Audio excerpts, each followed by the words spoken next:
Bonjour mes amours, comment allez-vous? J'espère que vous vous portez bien.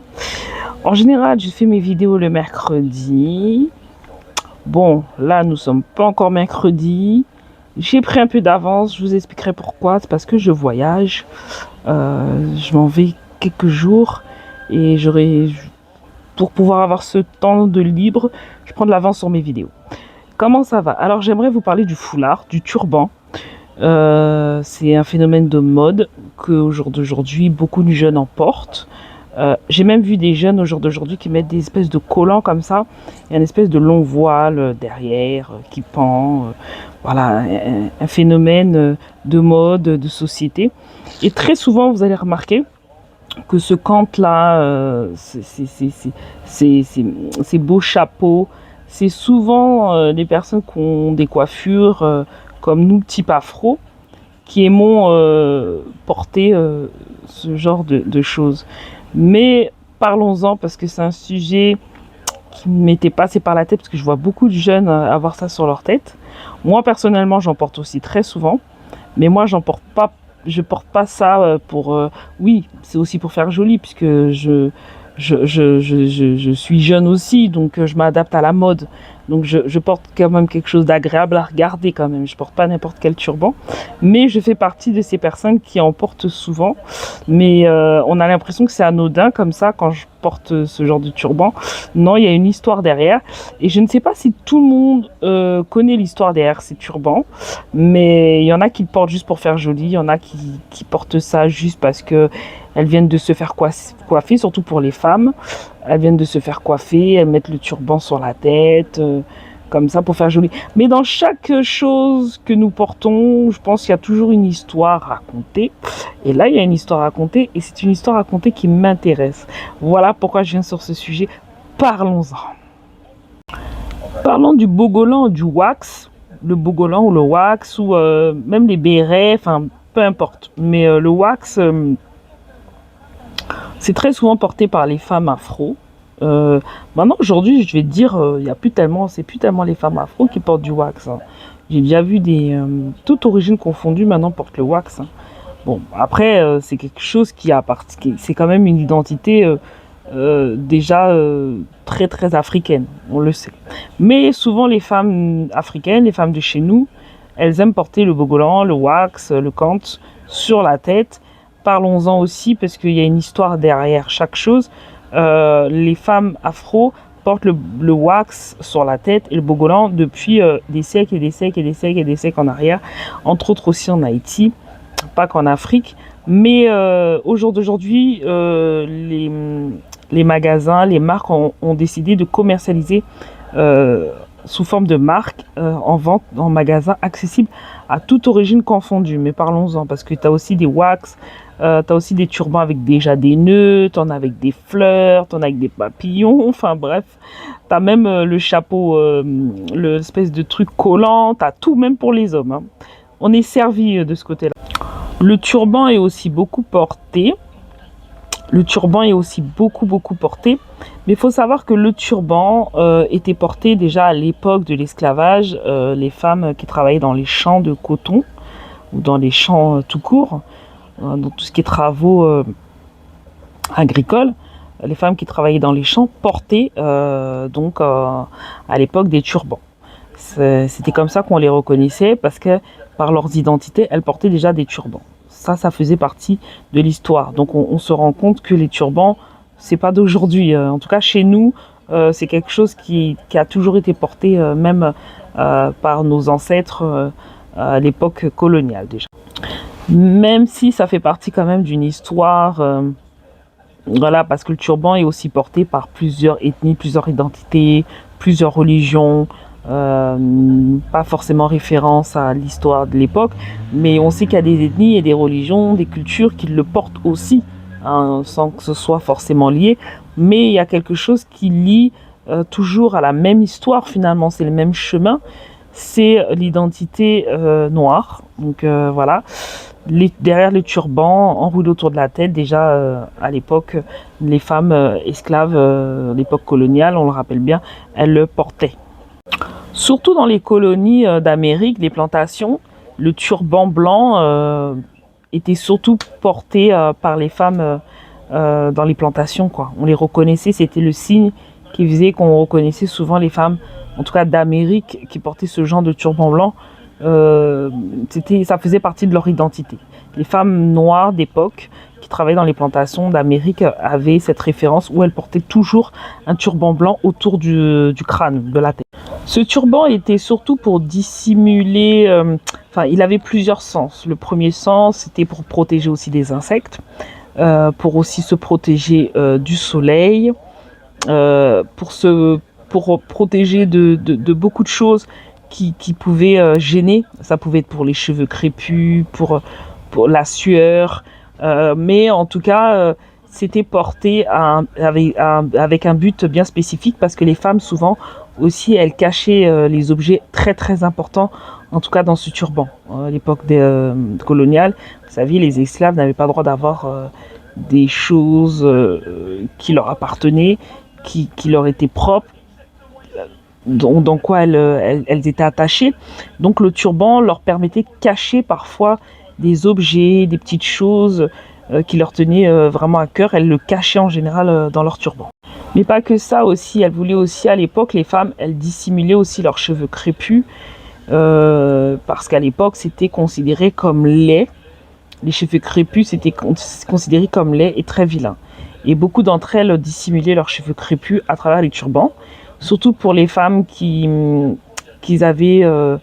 travaillaient vraiment dans les maisons, dans tout ce qui pouvait laisser apparenter ou faire voir leurs cheveux. Il y avait aussi ce côté où la femme avec les cheveux crépus, c'était pas beau, c'était moche. Donc du coup, elles avaient tendance, les femmes, à dissimuler leurs cheveux crépus, surtout quand elles travaillaient dans les maisons pour le maître. Donc elles cachaient leurs cheveux crépus pour garder quelque chose de joli, d'harmonieux, blanc sur la tête et tout. Voilà, ça a servi à plusieurs choses, le fait d'avoir le turban. Mais on le retrouve beaucoup, surtout, comme je vous ai dit, chez les esclaves d'Amérique. C'est pour ça que vous voyez beaucoup sur des peintures représentatives, comme en Haïti ou dans les îles. Vous voyez souvent ces femmes avec ce genre de turban. Mais n'empêche, le fait d'avoir gardé ce turban, c'était un signe de résistance face aux colons. C'était un signe aussi de résistance. C'était une manière aussi de dire, voilà, j'ai le turban, c'est un signe de résistance. Ça restait quand même un signe de résistance. De garder le turban, à un moment donné, c'était un signe de résistance. C'était devenu un signe de résistance pour les esclaves parce qu'ils savaient qu'à partir du moment où tu avais le turban, tout ce qui était précieux pour eux, ils savaient qu'ils pouvaient le cacher et aller à l'encontre des ordres ou de ce qu'on leur imposait. Donc c'était leur manière de se rebeller quelque part, se dire bon bah j'ai le turban, voilà j'ai cette chance d'avoir un turban sur la tête, ça sera ma manière d'aller de résister et de ne plus être oppressé par l'oppresseur qui voilà. C'était une revendication d'identité propre de porter justement ce turban. Je sais pas si je me comprends, mais je me suis comprise moi en tout cas. Mais c'est pas parce que vous aviez le turban que vous veniez forcément des Amériques. Il faut savoir que le Congo, Madagascar, ces pays-là aussi portaient aussi le turban à l'époque. Et chaque pays avait sa manière, chaque ethnie avait sa manière d'attacher son turban. Et on les reconnaissait parfois dans la manière comment ils attachaient selon leur pays, leur turban. Mais le rôle du turban a joué un rôle quand même important en 1804, à l'indépendance d'Haïti. Ça a joué vraiment son rôle, puisque déjà les femmes, déjà à l'époque, elles portaient le turban, et c'était vraiment le signe de résistance vraiment chez la femme noire, entre autres haïtienne, donc sur l'île donc à l'époque de Saint-Domingue. Une grande femme résistante chez nous, Marie-Jeanne Lamartière, elle aussi, donc à l'époque de l'indépendance en 1804 en Haïti, elle aussi donc portait le turban rouge et blanc. Donc ce signe-là, c'était vraiment le signe, en tout cas en Saint-Domingue à cette époque-là, c'était vraiment le signe de la résistance face aux colons. Donc chez les Haïtiens, de porter le turban, c'est un signe de résistance et c'est un signe de fierté. Il faut savoir que cette femme, Marie-Jeanne, elle combattait aux côtés des hommes. C'est l'une des femmes aussi emblématiques qui a fait aussi partie de l'histoire d'Haïti. Après, pour raconter la suite, en tout cas, le turban est un phénomène de résistance, en tout cas chez l'haïtien. C'est pour ça que vous voyez beaucoup de vaudouistes porter des turbans sur la tête. On le voit beaucoup chez les Rastafari, chez les Rastas qui portent le turban, ou bien le bonnet. Voilà, ça reste toujours, il y a toujours une histoire à raconter dans chaque chose. Et ça, en tout cas, ça fait partie d'une histoire aussi racontée, qui fait partie de notre identité quelque part. Et entre autres, en Haïti, c'est quelque chose de bien vu. Ça fait partie de notre identité aussi, le turban. Donc, si vous voyez des Haïtiennes, en tout cas, c'est très porté chez les vaudouistes. Hein. Mais si vous voyez des Haïtiennes souvent porter le turban, surtout des Rastas porter le turban, voilà, surtout ce turban qui est né chez nous aussi, hein, dans nos plantations, hein. Ça reste quand même, ça fait partie quand même de nous, c'est notre identité quand même. Donc chez l'haïtien, c'est plus que de la fierté, c'est vraiment un symbole d'identité, c'est un symbole de force et de résistance chez l'homme noir haïtien. Donc voilà. Et moi, quand je le porte pour plusieurs raisons. Moi, personnellement, je le porte parce que des fois, j'ai la flemme de me coiffer. Faut dire la vérité, j'ai mes repousses qui sont pas forcément tout le temps faits. Ça fait un. Et de deux, c'est parce que moi, rien n'est fait par hasard. Moi, je fais rien du tout d'anodin. Et moi, je connaissais déjà cette histoire. Et j'ai l'impression, en tout cas, de me ressourcer, d'être moi. Quand je mets des foulards sur ma tête, c'est moi. Après, t'en as qui vont les mettre pour les mettre, tu vois. Mais moi, quand je mets des foulards, que ce soit des foulards africains, que ce soit des turbans africains, que ce soit du wax ou pas du wax, que ce soit des chapeaux... ça c'est pour représenter aussi mon identité et parce que je me suis déjà exprimée là-dessus, je me suis toujours revendiquée panafricaniste, donc je ne vais pas faire le débat là-dessus, je parlerai de moi beaucoup plus tard, mais tout le monde le sait. Donc voilà, moi j'ai rien d'anodin, j'ai toujours porté ça, j'adore, et je pense que parfois aussi faut aussi se démarquer, hein, par rapport aux autres. Et moi, j'ai toujours eu cette caractéristique. Et j'ai toujours été une personne très atypique.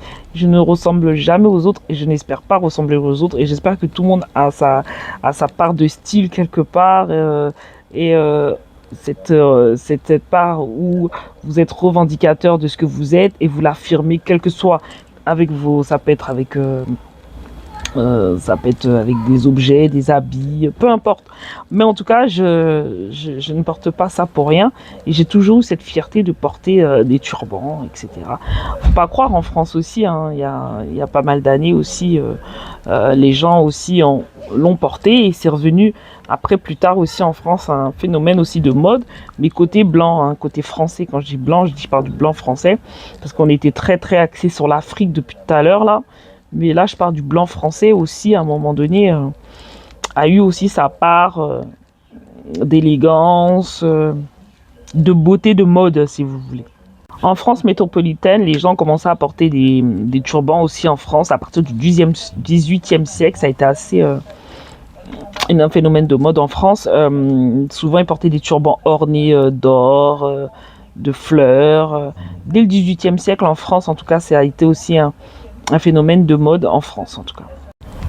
Et en 1940, donc le foulard a été remis donc à la mode grâce à l'actrice Joséphine Baker, donc qui a remis ce système de mode qui est donc venu dans les années 40. Donc voilà quoi, c'est comme ça que après beaucoup de personnes aux États-Unis ont commencé tout doucement à avoir cette fierté, à remettre un petit peu au goût du jour les turbans. En plus de ça, Joséphine Baker, elle est afro-américaine, mais j'avais oublié aussi, elle a adopté aussi la nationalité française aussi. C'est une afro-américaine qui a adopté après, plus tard, la nationalité française. Bref, en tout cas, au jour d'aujourd'hui, ce style-là est porté par les jeunes de France, par les jeunes, même aux États-Unis, je le vois un peu partout dans le monde, qui veulent revendiquer leur identité, leur style culturel, qui les représente. Beaucoup de personnes commencent à porter ces espèces de tissus, que ce soit en collant, que ce soit en wax, que ce soit en turban. Vraiment, je vois beaucoup de jeunes le porter, quoi. Voilà, il y en a qui savent peut-être pas ce que ça veut dire, donc ils le portent peut-être pour le porter. Mais t'en as, en tout cas, ils savent vraiment ce que ça veut dire, quoi. Surtout chez les Rastas ou les afrodescendants qui revendiquent leur identité, ou même chez les vaudouistes, même chez les haïtiens, voilà. C'est très souvent porté. Même si très souvent chez les afros, il est surtout porté pour garder les cheveux frais, propres, chez beaucoup de personnes. C'est très souvent, en tout cas, il utilise les gens pour ça, parce que chez quel tata ou tanti tu vas pas aller, tu vas trouver un turban. Lui il va le porter pour garder ses cheveux frais. Mais déjà à l'époque, c'était déjà à l'époque coloniale, c'était pour autre chose. Mais au jour d'aujourd'hui, je pense que ce bonnet-là, ce turban fait encore partie de notre identité. C'est avec fierté que je continue à le porter. Au jour d'aujourd'hui, beaucoup de jeunes le portent pour leur style, pour ce qu'ils sont, pour leur héritage culturel. Et je trouve ça magnifique, je trouve ça super beau. Et donc voilà quoi. Donc c'était un truc qui m'était passé par la tête parce qu'à chaque fois que je prends les transports, je suis dans le train, je suis dans le bus, je me dis mais est-ce que les gens savent d'où ça vient ça finalement? Est-ce que les gens savent? Parce qu'on porte quelque chose qu'on a toujours porté finalement. Ça fait partie de notre culture, mais des fois je me dis est-ce que ma sœur à côté dans le train, dans le bus, elle le sait? Mais ça lui va tellement bien, c'est avec honneur et fierté qu'on revendique notre identité, notre héritage afro à travers ça, et que ça a été commercialisé. Au jour d'aujourd'hui, les gens en ont fait quelque chose d'esthétique et je trouve ça super beau quoi. Si on pouvait continuer à en porter, pourquoi pas porter vos turbans, allez-y, je vous en prie. Je trouve ça trop trop beau. Bah voilà, c'était juste pour la petite story. J'ai été un petit peu longue, hein, mais j'ai fait déjà 10, là je suis à 6 pour la deuxième partie. Je sais, mais c'est quand j'ai pas envie de me stresser. Et puis ceux qui m'aiment prendront le temps tout simplement de m'écouter, hein, voilà, avant de partir en vacances. J'ai une autre petite vidéo à faire, je la fais très prochainement. Peut-être demain, hein, le temps de bien analyser le truc, parce que des fois, il faut faire attention à ce qu'on dit, parce qu'on va m'accuser de pousser les hommes à aller tromper leurs femmes. Alors que j'ai pas envie qu'on pense ça de moi. Bon, la prochaine vidéo sera axée à ça en tout cas. Bon, ben gros bisous, je vous souhaite une excellente journée, fin de journée, parce qu'il est déjà 18h30. À très bientôt, je m'en vais en course, je vous fais plein de gros bisous. Mouah, Dounia, sociologue, journaliste, pigiste, et on n'oublie pas, consultante. À bientôt.